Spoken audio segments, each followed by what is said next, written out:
फुलंब्री तालुक्यात पावसाने सर्वत्र हाहाकार माजवलाय। तालुक्यातील शेतीचे मोठ्या प्रमाणात नुकसान झाले असून शासन स्तरावरून कुठलीच मदत जाहीर होत नसल्याचं दिसून येतंय। त्यामुळे शिवसेना उद्धव बाळासाहेब ठाकरे पक्षाच्या वतीने शेतकऱ्यांच्या हितासाठी मैदानात उतरून फुलंब्री शिवसेनेच्या वतीने तहसीलदार योगिता खटावकर यांना निवेदन देण्यात आलंय। फुलंब्री तालुक्यात मागील काही दिवसांपासून सुरू असलेल्या अतिवृष्टी सदृश्य पावसामुळे तालुक्यातील सर्वच प्रकल्प ओव्हरफ्लो झाले, तर नदी नाल्यांनी देखील धोक्याची पातळी ओलांडली आहे। शेतकऱ्यांच्या शेताला देखील तळ्याचे स्वरूप आल्याने शेतातील पिकांचे मोठे नुकसान झाले आहे। सोंगणीला आलेली मका, कापूस, मूग, उडीद यासह फळबागांचे देखील मोठे नुकसान झाले। राजकीय नेते पाहणी करून जात आहेत आणि अधिकाऱ्यांना पंचनामे करण्याच्या सूचना देत आहेत, मात्र आता पंचनामे नको, सरसगट मदत द्यावी यासाठी शिवसेना उद्धव बाळासाहेब ठाकरे यांची शिवसेना आक्रमक झाली असून तहसीलदार यांना निवेदन देण्यात आले। यावेळी या निवेदनावर जिल्हा सहसंपर्क प्रमुख राजेंद्र काळे, माजी जिल्हा परिषद अध्यक्ष राजेंद्र ठोंबरे, उपजिल्हा प्रमुख जगन्नाथ पवार, तालुका प्रमुख सोमनाथ करपे, युवा तालुका संघटक राजेंद्र तायडे, उपतालुका प्रमुख श्रीराम म्हस्के, महिला आघाडी संघटक मंगलाताई कापरे, राधाकिसन कोलते, विभाग प्रमुख प्रदीप गाडेकर, कैलास जाधव, उमेश दुतोंडे, आयुब पटेल, बाबूराव म्हस्के यांच्यासह शिवसैनिक मोठ्या संख्येने उपस्थित होते। Mahavir Jaiswal, MC news, Phulambri, Chhatrapati Sambhajinagar.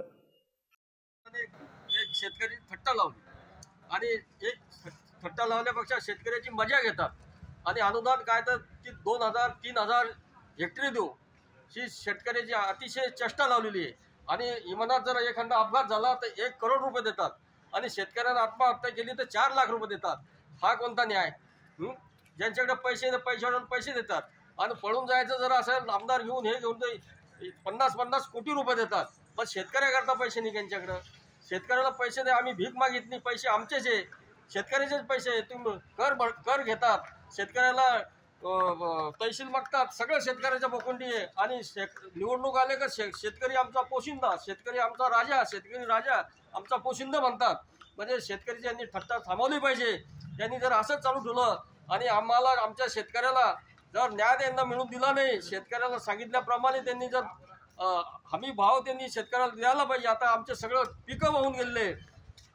आज आमच्या कार्यकर्त्याने ते जे पिकाचं नुकसान झालंय, कपाशी, अद्रक हे सगळं काही, आज कपाशी जरी चांगली दिसत असेल त्या ठिकाणी पाणी तुंबलं ती कपाशी कामातूनच गेली।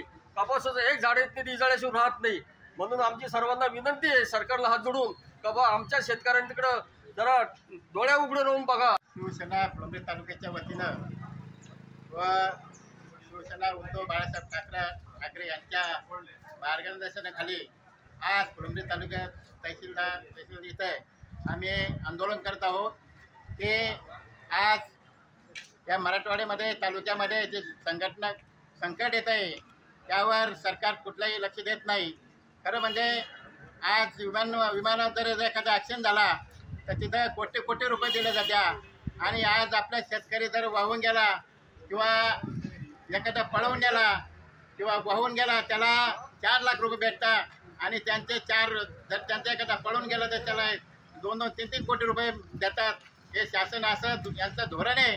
यासाठी आमचा या सर्वांच्या फुलंब्री तालुक्याच्या वतीनं मी निषेध करतो या सरकारचे की येणाऱ्या काळामध्ये आत्ताच अतिवृष्टी पाणी झालेलं आहे फुलंब्री तालुक्यामध्ये। आणि दुसरी गोष्ट त्यांनी एकरी 50,000 रुपये हे अनुदान दिलं पाहिजे, सरसकट कर्जमाफी केली पाहिजे। जमीन ज्या शेतकऱ्यांच्या नदी लागूनच्या जमिनी होत्या ते वाहून गेल्या त्याला 1 लाख रुपये मिळाले पाहिजे, असं शासनाकडे मी निर्देश करतो। थांबतो।